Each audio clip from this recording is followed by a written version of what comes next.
Hello friends. என்னுடைய போன வீடியோவில் வந்து சிஎஸ்ஆர் போலீஸ் ஸ்டேஷனில் வாங்குறது ரொம்ப சிரமமாக இருக்குது. அதை எப்படி எளிமையாக வாங்கலாம், சிஎஸ்ஆர் முக்கியமா அப்படின்ற விஷயங்களை முன் வச்சு ஒரு வீடியோ போட்டிருந்தேன். ஸோ அதனுடைய தொடர்ச்சி தான் இது. இன்றைக்கி நிறைய பேர் ஃபேஸ் பண்ணுற விஷயம், போலீஸ் ஸ்டேஷனில் போய்ட்டு ஒரு புகாரை கொடுத்துட்டு புகாரை விசாரிக்க மாட்டுறாங்க, ஒரு புகாருக்கு சிஎஸ்ஆர் வழங்க மாட்டுறாங்க, இப்படின்ற விஷயங்கள் தொடர்ந்து வந்துட்டு தான் இருக்குது. இந்த சிஎஸ்ஆரை எப்படி ஈஸியாக வாங்கலாம் அப்படின்ற விஷயங்கள் தான்.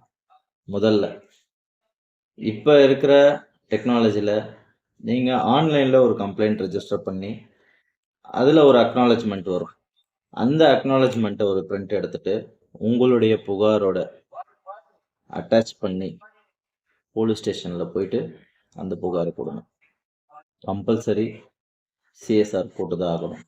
ஏன்னா ஆன்லைன் கம்ப்ளைண்ட்டை பேக்கெண்டில் இருக்கிற அஃபிஷியல்ஸ் ட்ராக் பண்ணுறாங்க.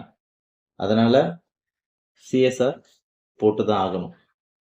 இந்த சிஎஸ்ஆர் மஸ்டா அப்படின்ற விஷயங்களுக்கு என்னை பொறுத்த வரைக்கும் மஸ்ட் இல்லைன்னு தான் நான் சொல்லுவேன்.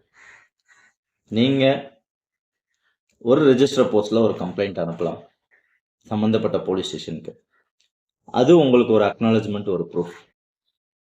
அண்ட் செகண்ட், நீங்கள் ஆன்லைனில் ஒரு கம்ப்ளைண்ட் ரெஜிஸ்டர் பண்ணி அந்த ரெக்கார்டை நீங்கள் கையில் வச்சுக்கலாம்.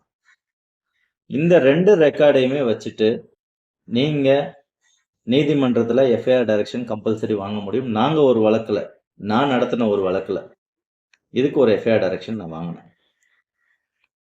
இதை ஒரு ப்ரூஃபாக நான் சப்மிட் பண்ணேன். ஏன்னா நீங்கள் வந்து போலீஸ் ஸ்டேஷனில் போயிட்டு சிஎஸ்ஆர் போடலைன்னு போலீஸ் ஸ்டேஷனில் சுற்றுறதுக்கு எங்கே ரெமெடியா அங்கே ரெமெடிக்கு எடுத்துகிட்டு போயிடலாம். நீங்கள் இதை ஒரு ப்ரூஃபாக வச்சுட்டு அங்கே நம்ம கேள்விகள் கேட்டுக்கலாம். அண்ட் சிஎஸ்ஆர் கொடுக்கல அப்படின்னா ஹையர் அஃபிஷியல் கான்டாக்ட் பண்ணிவிட்டு புகார் கொடுத்துருந்தேன், சிஎஸ்ஆர் எனக்கு கொடுக்கல அப்படின்ற விஷயங்களை நீங்கள் இன்டிமேட் பண்ணலாம். ஆனால் இதனால்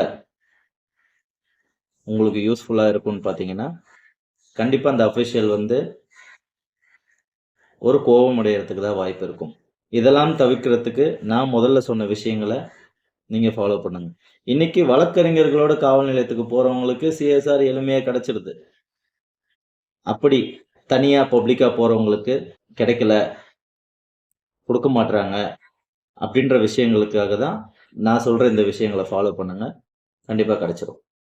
யூஸ்ஃபுல்லாக இருக்கும்னு நினைக்கிறேன். பை.